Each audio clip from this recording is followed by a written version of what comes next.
आज आप एशिया की सबसे बड़ी बार, दिल्ली बार एसोसिएशन, उसमें आज बुद्ध जयंती मना रहे हैं, बुद्ध पूर्णिमा का कार्यक्रम मना रहे हैं। तो ये अपने आप में बुद्ध धर्म की, तथागत के धर्म की ताकत है। बाबा साहब डॉक्टर अम्बेडकर के पुण्य कर्मों का फल है। अन्यथा आप समझते हैं कि, और आज इस समय जो माहौल चल रहा है आप उसको देख ही रहे हैं। मैं बहुत ज्यादा नहीं, 5 मिनट का समय है बड़े भाई अय्यर सिंह जी का, तो मैं 5 मिनट में बहुत छोटी सी बात कहूंगा। साथियों, मैं बीए में पढ़ता था, तो मेरे घर में मेरे बुजुर्ग पढ़ते होंगे, मेरे पिताजी पढ़ते होंगे, बाबा साहब की लिखी हुई किताब थी बुद्ध और उनका धर्म। तो मैं क्योंकि बीए में पढ़ता था, थोड़ा समय मिल गया, तो एक बार वो किताब मुझे दिखी, मैंने वो किताब पूरी पढ़ी, शुरू करी तो पूरी पढ़ी मैं, और उसको पढ़ने के बाद ही मैं समझ पाया कि बाबा साहब डॉक्टर अम्बेडकर ने हमारे लिए कितना बड़ा काम किया। तमाम बौद्ध साहित्य जो भी जिस तरह का भी था, उसकी सारी कमियों, कमजोरियों को, सारी भ्रांतियों को खत्म करके हमें ये ग्रंथ दिया, बुद्ध और उनका धर्म, ताकि हम बुद्ध को और उनके धर्म को अच्छी तरह से सही अर्थों में समझ सके। आप अगर देखते हैं तो शुरू की जो प्रस्तावना है उसमें हर चीज बताई है, कुछ भी ऐसा छोड़ा नहीं। उस समय तक जो भी उपलब्ध था बाबा साहब ने सब पढ़ा, और उसको पढ़ने के बाद हमें दिया, हमें बताया। उसी से समझ में आता है कि बुद्ध और उनका धर्म है क्या। वैसे तो किताबें हैं, इतिहास में आप पढ़ेंगे तरह तरह के जो विद्वान है, इतिहासकार है, उन्होंने लिखा है, लेकिन जब हम उन्हें पढ़ते हैं, बाबा साहब को और उस बुक को पढ़ते हैं, तब हमें पता लगती है कि हकीकत में बुद्ध और उनका धर्म क्या है, किस तरह की भ्रांतियां फैली या फैलाई गई है।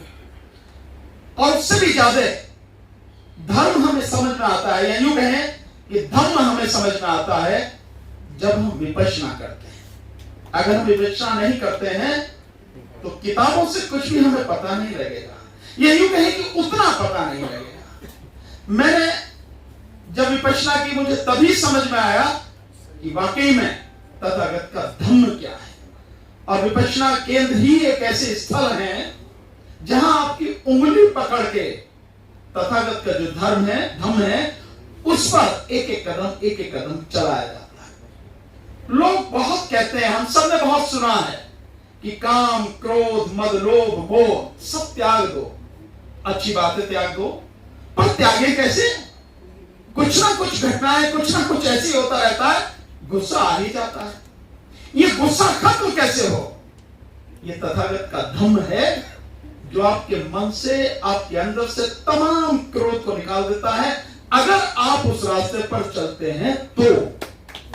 केवल उसको पढ़ने से और समझने से, क्या आप कहेंगे मैंने पढ़ लिया, मुझे जानकारी है, उस ग्रंथ में लिखा है, मैंने समझ लिया, इससे कुछ फर्क पड़ने वाला नहीं है। जब आप विपश्यना करेंगे, एक एक कदम चलेंगे, ये गंदगी सारी अपने आप धीरे धीरे निकलती चली जाएगी। जिन साथियों ने की है उन्हें मालूम है कि अंदर से गंदगी निकलती है तो दिखती भी है कैसे निकल रही है।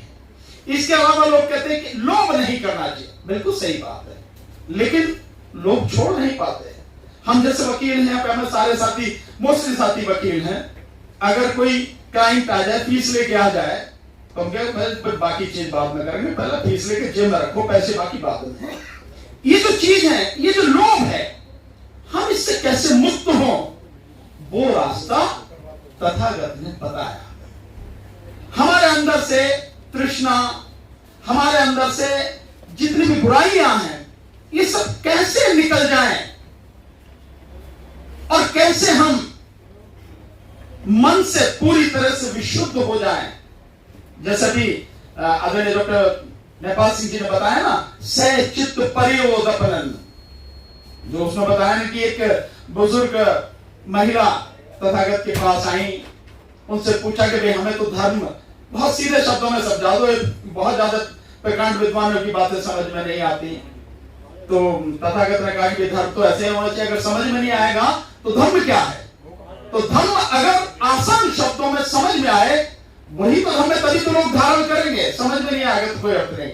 तो तब उन्होंने वो समझाया जो डॉक्टर नेपाल सिंह जी ने बताया, एक साथी और है हमारे, उन्होंने भी बताया कि सब वापस एकर्णन कुशलस्य उपसंपदा से चित्त परियोदपनन एस बुद्धानुशासनन। सो आपका मन नितांत निर्मल पवित्र हो जाए, वो रास्ता तथागत ने केवल बताया नहीं, उंगली पकड़ के आपको उस रास्ते पर चलाया भी, तभी ये धर्म इतने समय तक चला। आज के संदर्भ में मैं तो यही कह सकता हूं, अगर इस दुनिया को वाकई में प्रकाशमान करना है, प्रकाशित करना है, ये यूं कहें कि आगे बढ़ना है, इस दुनिया से जितनी भी हिंसा है, जितने भी पाप कर्म है, या जितनी भी बुराइयां हैं, अगर इनको निकालना है, इनको दूर करना है, तो दूसरा रास्ता नहीं है, रास्ता केवल बुद्ध का ही है। उसी रास्ते पर चलना होगा, अन्यथा कुछ नहीं होगा। और साथियों, एक बात आपसे बहुत सीधे सीधे कहना चाहता हूं सभी साथियों से, उम्मीद करता हूं आप ऐसे नहीं हैं, और फिर भी अगर हमारे अंदर लोभ है, अब अगर हमारे अंदर किसी तरह का लालच है, डर है,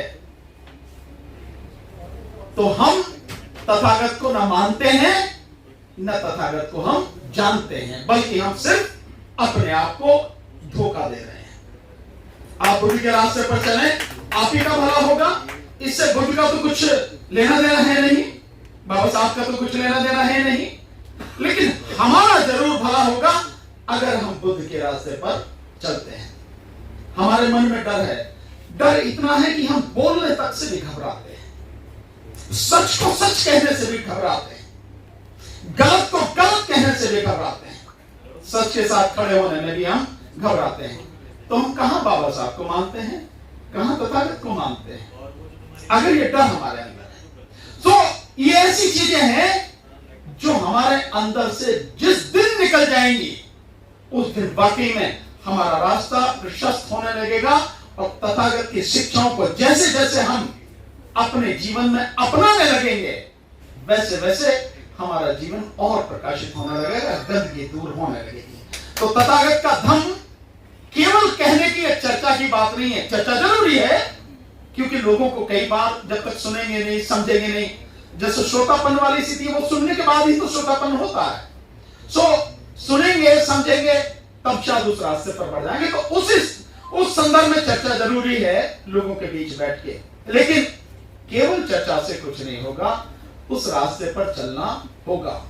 बल्कि मैं तो ये कहता हूं, वाकई में इस दुनिया को खूबसूरत बनाना है, तो तथागत की शिक्षाओं को, विपश्यना को इस दुनिया के, देश की नहीं, दुनिया की शिक्षाओं का अभिन्न अंग बनाना चाहिए, अभिन्न अंग। और बच्चा जब तीसरी क्लास में हो, तीसरी क्लास के बाद से चौथी क्लास में हो, तो एक एक घंटे, आधा आधा घंटे वो शुरुआत कर देनी चाहिए। और जब बच्चा ग्रेजुएट होकर निकले तो पूरी तरह से विपश्यना में पारंगत होकर निकले, अपने आप तमाम गंदगी उसके अंदर से निकल जाएंगी, उसे कहीं कुछ आपको बताने समझाने की जरूरत नहीं पड़ेगी।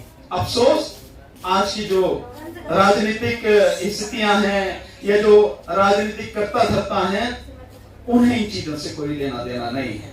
मैं मानता हूं हम सबको इस चीजों को ध्यान में रखना चाहिए, और जब भी मौका मिले, या यूं कहें कि हमें लगातार प्रयास करना चाहिए, और उस लक्ष्य को पाने के लिए वो रणनीति भी बनानी चाहिए कि जब हमें मौका मिलेगा, हम विपश्यना को, तथागत की शिक्षाओं को शुद्ध रूप में शिक्षा का एक अभिन्न अंग बनाएंगे, और इस देश को वाकई में, भारत को प्रबुद्ध भारत बनाएंगे, और विश्व को खुशहाल और तरक्की पर चलता हुआ एक विश्व बनाएंगे। आज मैं अंत तक आप बैठे हैं, सुने, मुझे सुना है और साथियों को सुना। भाई साहब अय्यर सिंह जी ने मुझे समय दिया, बहुत धैर्य से आपने बात सुनी, मैं आपका बहुत बहुत आभारी हूँ। बातें बहुत हैं, लेकिन कभी समय होगा फिर करेंगे। आज इतना ही। नमो बुद्धाय, जय भीम।